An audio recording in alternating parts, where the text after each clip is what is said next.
Okay. Whenever you see an equation with a single variable in it, I call this the Hokey Pokey method. It's extremely easy to use. We just go to y equals on your calculator. When you go to y equal, type in the equation, type in the left side in y1 and the right side in y2. Left side says square root of x plus 15 minus square root of 2x plus 7. Make sure you include those parentheses around the 7 and the 15. Make sure that close that parentheses off. Sometimes that'll mess you up. You put the left side in, right? Left foot. Then the right foot, 1. And then you calculate the intersection. Take a look at your graph first, though. Go ahead and graph those. We get a little curve, and we get a straight line. Isn't this y equal to 1 right here? Well, we want to know where they intersect, and it looks like they intersect right about here somewhere. It's kind of hard to see because this one's so curved. Now, we could zoom in on it and see the intersection better, but we don't have to. We can just calculate it.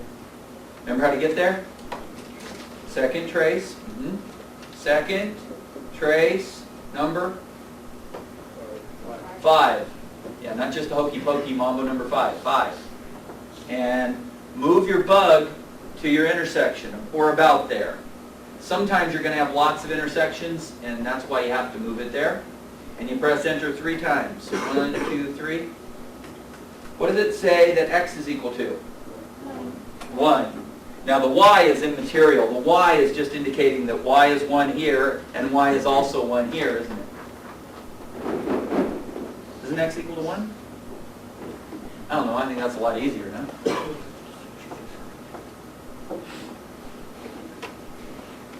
This method works probably 90% of the time. There are a few occasions when you have trouble with it. Let's also do, if everybody would copy number 8, go ahead and put it into y1 and y2. I'll talk about it in a second. It's a polynomial, a 4th degree polynomial. It's a big one.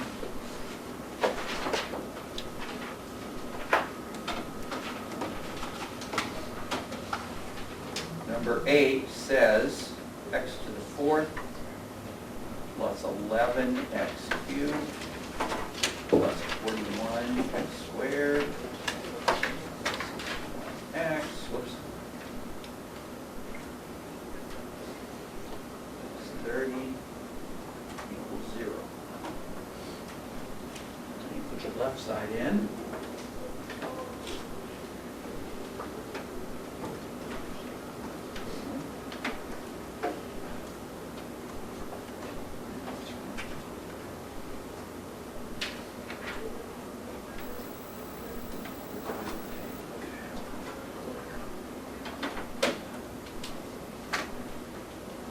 All right, put the left side in.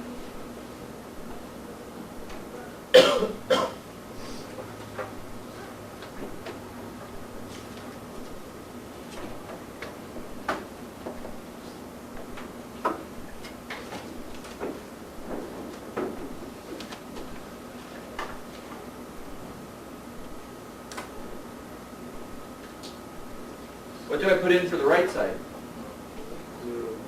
0. Now there is a major problem here. Do you all understand that you're not going to be able to see this equation? You could see y equals 1 because it was right up above the x-axis, wasn't it? Y equals 0 is the x-axis. We're looking for x-intercepts. You have to recognize that what you're looking for here. They're also called the zeros for this function. They're sometimes called the roots. We want to find out where this function crosses the x-axis. Go ahead and graph it. You can see that it's kind of a modified W. This is what 4th degree equations do. They go up on both sides, don't they? And then they have possible of 4 solutions. What's it look like it crosses at?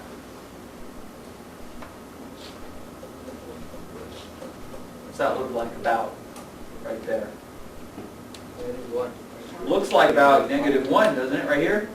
-1, 0. And maybe -2, and -3, and -5, maybe. Well, there's an easy way to test it. Look at the table. Second table. Let's see, 0 goes to 30. Is that normal? X is 0, then Y is 30. That isn't what we want, but isn't that true? If X is 0, that Y is 30? Yeah, that's okay. That's the Y-intercept. But what we're looking for are the X-intercepts. We want to find out where Y is 0, right? Looks like it's going down. Let's see. There's a 0. There's another one. There's another one.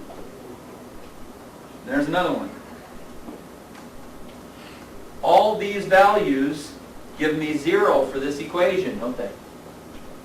You understand they're all solutions? They're also called the roots or the zeros, and they will tell me what the factors are. You see, my solutions are this. X is equal to -1, -2, -3, and -5. All these numbers right here, if I put in -1, it makes it 0. It makes it true. All these are solutions to this equation. By the way, isn't this a factor? Won't x plus 1 give you a 0 for one of the factors? What's another factor?